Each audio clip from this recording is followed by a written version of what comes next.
but it's also about their experiences of dealing with the backlash, and the backlash is huge. Right.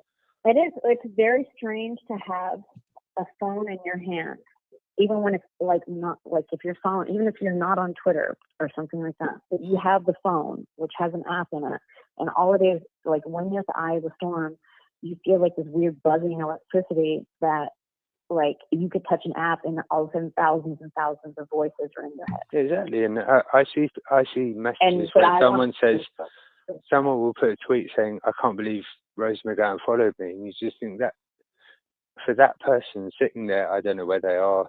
That it's late at night, it's early in the morning. I have no idea, but for them, that's touched them, and it's a massive thing. And then other people are coming on saying, "Yeah, amazing that she followed you." And, I can't relate to that. Obviously, I've had an impact, but it's not the same as, people that come on and just say, "I can't believe she followed me," or retweeted me and everything.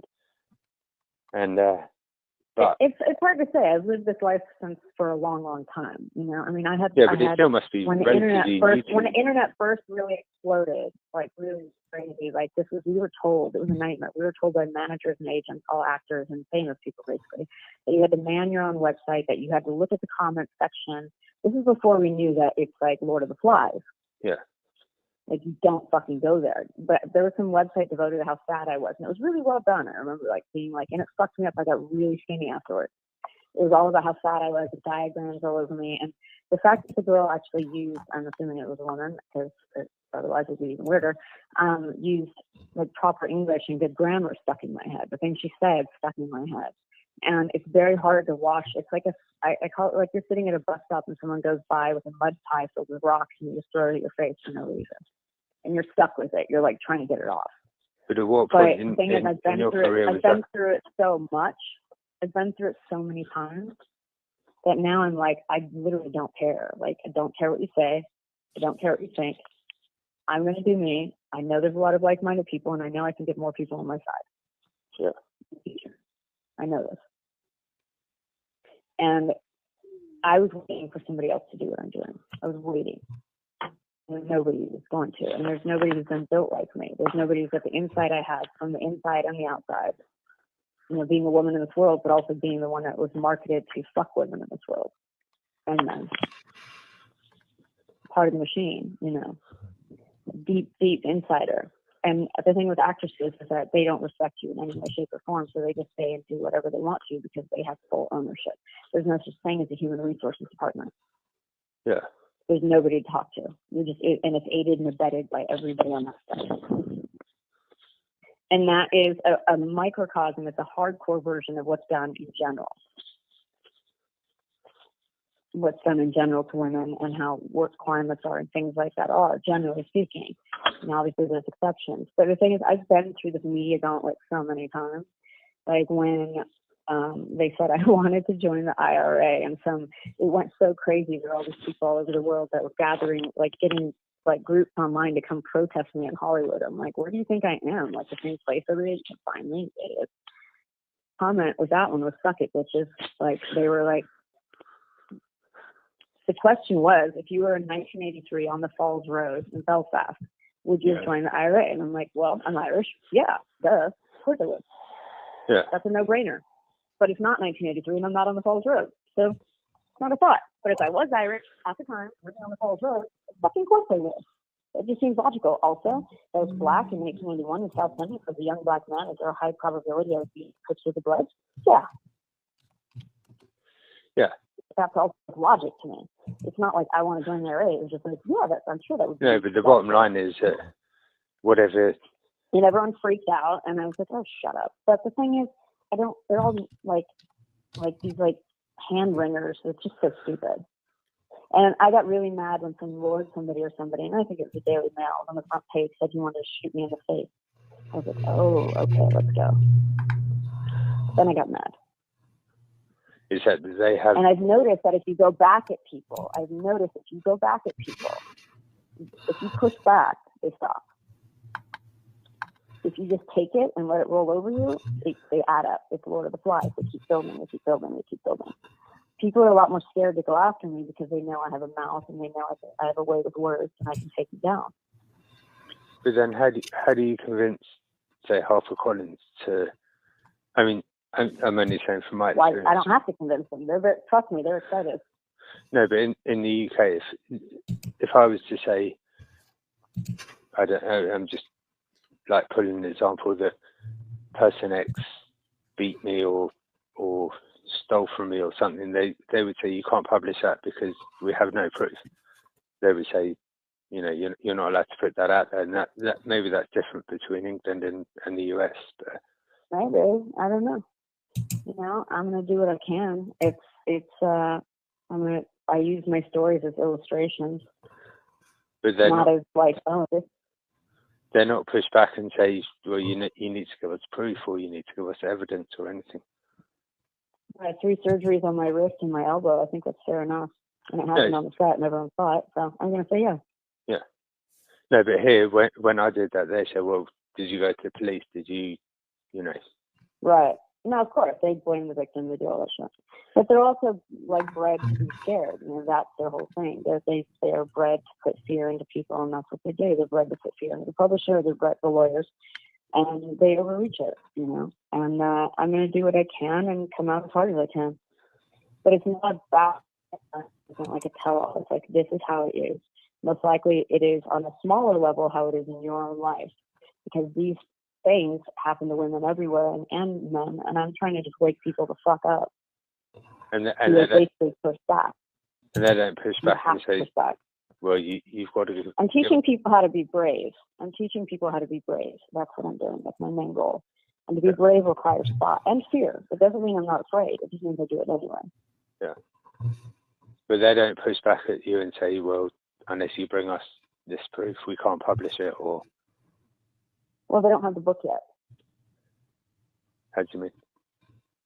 It's 85% done. They don't have it yet in there to edit. So all right, so you haven't had that. Yeah. That was my No, experience. and if I have to use fake names, fine. And then in interviews, I'll use the real name. Whatever. It doesn't matter to me. Yeah.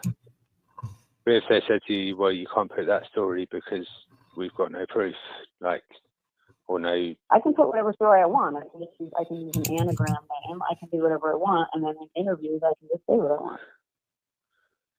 Yeah.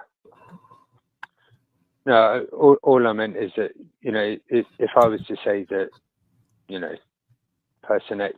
I don't believe in doing something from the outset with the idea of fear of what people are going to think or do to me. I don't do that. That doesn't lead to good creation. No, but that's you as a person. I just meant as a publisher, you know. No, that's me as an artist and a writer and whatever I do. But if they did turn around and say, well, how do you prove that, or how do you back that up? Well, I have 150 people to 200 people I can subpoena and testify around me. Right. That's fair enough. I'm not the only one. Yeah. Not the only one. You know. And it's... Yeah, everybody's witnessed these steps. That's the thing that, you know, most people I talk to about Hollywood, they say, well, you know, I'm not allowed to talk about it on record. I can't say this, I can't say that, but I want to say it, but, you know. But they're all too scared. Yeah. And if they do say it, then they'll never work again, or they'll never... Yeah, they're threatened with blacklisting. I've been blacklisted. Yeah. I was blacklisted after I was raped because I got raped. Because I said something but only internally. You know, I was blacklisted for years. Why didn't they want to come on a TV show? I didn't report it to the police because there would have been no way of proof. I mean, I'm not stupid. And the criminal attorney, a woman, was like, "You'll never win a lawsuit." And my thing was like, I didn't want this person's name next to mine in the obituary. That was my main goal. I was like, this person doesn't deserve that. They don't deserve to be mentioned in the same breath as me when I'm dead. But then that was my goal. But then how do you kind of... It's a long-range game. You don't really know what I'm doing. So we're playing a long-range game. Yeah. Kind of like Putin. Yeah. But then how do you bring them down and you know, say they were the... Did you want me to pause there, Seth? Yeah, I was just going to say, I mean, that's always stood out for me, where she says, I'm playing a long-range game like Putin, like Vladimir Putin. And you just think, I mean, you've heard her off about she was going to be a member of the IRA if she was born in '83 in the Falls Road, a Crip, a Blood. I mean, it's so nonsensical. And I think the way that she talks about, well, I haven't actually thought about, can I publish allegations? What would happen if I named someone, that there'd be a lawsuit? That kind of muddled thinking. And she was at the forefront of this movement against Weinstein, but the bigger Me Too movement. That's also what we've seen with his trial. In order to get a conviction, you have to have a fair trial. He didn't have a fair trial. Whether we like, hate, or indifferent towards him, doesn't matter. He didn't have a fair trial. His conviction was quashed. So all this hard work that the prosecutors have done, the witnesses, everyone who's come together trying to get him convicted, if you don't stick to the rules, the letter of the law, whether it's with publishing, whether it's with, you know, the courtroom itself, this is what happens. And they all tear their hair out saying, you know, justice is stacked against us. Well, it wasn't when he was found guilty. When he was found guilty, you know, they all were saying American law is the best in the world, the justice system, you know, Harvey's been taken down even though he was so prominent and so powerful. However, they didn't even bother giving him a fair trial. They didn't need to do what they did, which it all hinges on allowing testimony from people who weren't actually claimants in the case. And that's what crushed the whole conviction in the first place. And that's why we are where we are today. And now suddenly all the same people who loved American justice when he was convicted are now up in arms saying the justice system is stacked against them because they didn't get the verdict they wanted. So it's all the hypocrisy is just staggering. And I'm certainly not portraying myself in any way as with a moral agenda or anything like that. I was doing my job like Harvey's lawyers were doing their jobs. That is what it is. But this preaching is just beyond, basically. I mean, and as I hear it again, you realize 10 years on, none of her goals have been achieved. No one's listening to her. And if anything, there's a kind of ridicule for how this all played itself out at the time. What looked like an open goal, you know, a really sort of sinister, seedy character. Even his own lawyers admit he's not a good guy, and he's, you know, people might not like the way he pursues women and so on, but they couldn't even make a conviction stick. It's 2025 and he's now not a rapist under New York law, even though in 2017 it looked like it was just open and shut the case. So what that tells you about the people who actually were prosecuting it from the Southern District of New York DA's office, or from people like Rose McGowan who were at the front of Me Too, they've achieved nothing, and if anything have undermined their cause even further, because they couldn't even convict Harvey Weinstein. So how can they convict the man on the street of things that probably have happened but just aren't properly prosecuted? So you're saying that Harvey Weinstein is a creepy guy, but there's a lot of manipulation going on with his case? Well, I think, you know, Hollywood is built on creepy guys and creepy women and hidden agendas, and, you know, but the hypocrisy will always fall flat in the end, because, you know, you've got professors of media professors and film professors out there who say, I won't show my students any film that Weinstein produced, because, you know, is that somehow their reaction to the fact that he got convicted. All that does is take away education from their students. It's like me saying, oh, I wouldn't read any Shakespeare because he was anti-Semitic. You have to separate these things out. Like, either, you know, no one ever said I won't watch a film because the financier behind the film was accused of sex crimes or hit his wife or whatever it is. But when it's Harvey Weinstein, suddenly everyone can get on the bandwagon, be up in arms, and they still haven't got what they wanted 10 years later. It's more than likely that he will be found not guilty again because of how badly the first trial played out. So, all right, let's keep going. The person that attacked me over there with the person that, I don't know, figure it out. You know, you can't really keep information anymore. The thing is that people here, like Bill Cosby is probably America's most prolific rapist. I'd probably put his rape, if over 100 women came out, that's probably at least 1,200 to 5,000 that didn't. Yeah. And that was a whole cottage industry. And it's not just Bill Cosby, it's his agent, manager, lawyer, assistants, every single person that works on, every person that works on the set nurse, everybody is aiding and abetting the crime. Those are the fuckers I'm going after. But if you wanted to talk about the person that attacked you, how can you trust your publisher would publish it and not come back at you? I don't know. I mean, I don't know. I haven't gotten that far yet, but I can always just do it in an interview. It's not that I'm not that fussed about it. Yeah. No, that was just. And everybody knows who I'm talking about. You know, David Carr from the New York Times was trying to break my story for years, and I wouldn't let him. I was like, it's not time yet. It's not time for the public consciousness is not there. But does that mean you would just keep, I mean, you say everyone knows about it. People weren't awake enough yet. People were not awake enough yet to understand what had happened. And I was recovering. It takes years to recover from something that's like almost a murder. But does that mean you keep the name out of the press just because, you know, you would suffer if you put a name out there and then someone came back at you? Or? I don't know. I'll see how I feel. Okay. I don't feel the need to protect anybody. Yeah. And I'm not scared of anybody. No, but if you said person X and then they tried to bring a lawsuit against you, how would you? I'll figure it out. Yeah. I would countersue. Yeah. I'll sue them. No, I mean, I didn't know from my own experience that you put a name out there and then the editor comes back and says, well, we can't publish that categorically because if you say that, you have to bring proof and so on. But maybe it's different in the States. Well, I mean, all the Bill Cosby people came out. You know, there's a whole lot of women waiting to come out. A whole lot. You know, it's. I'm not alone in this one. I feel very alone. Yeah.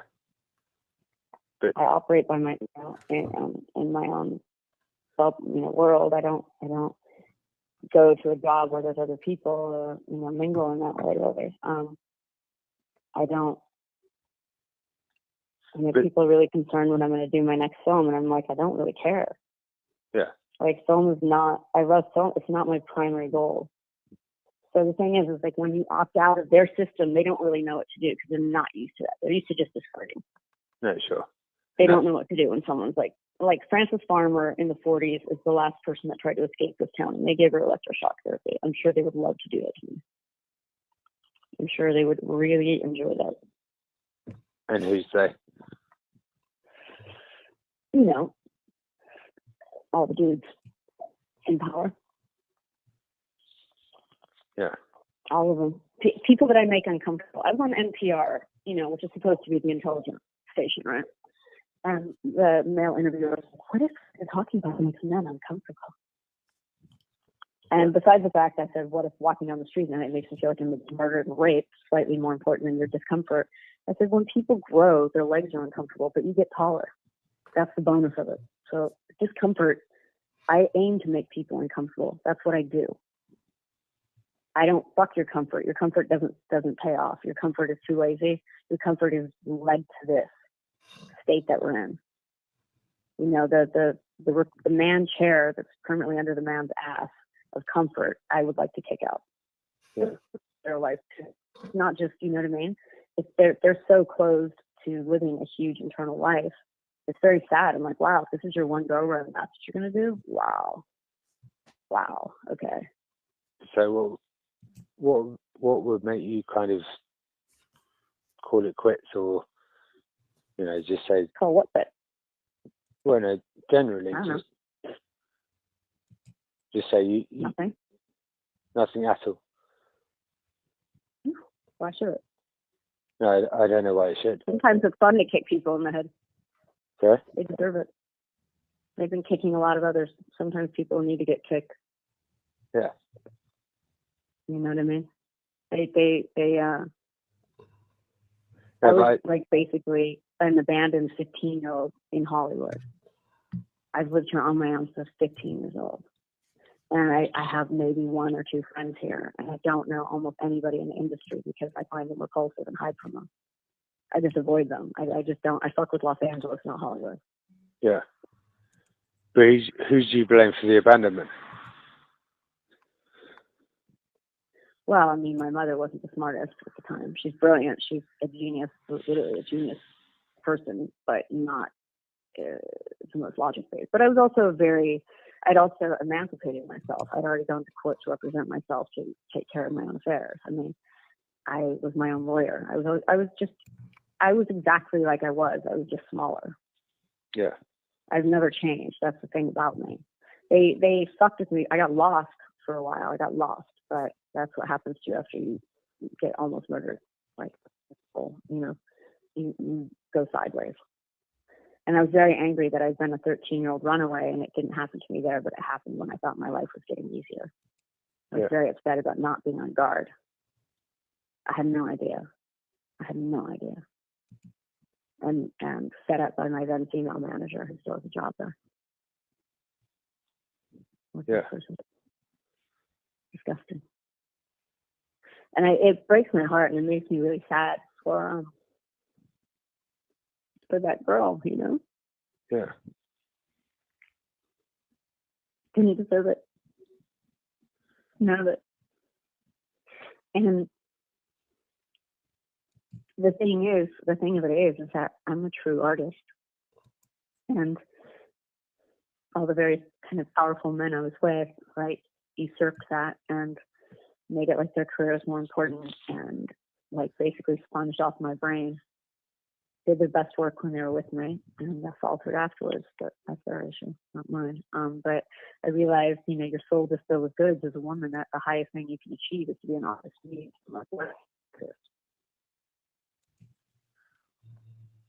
Yeah.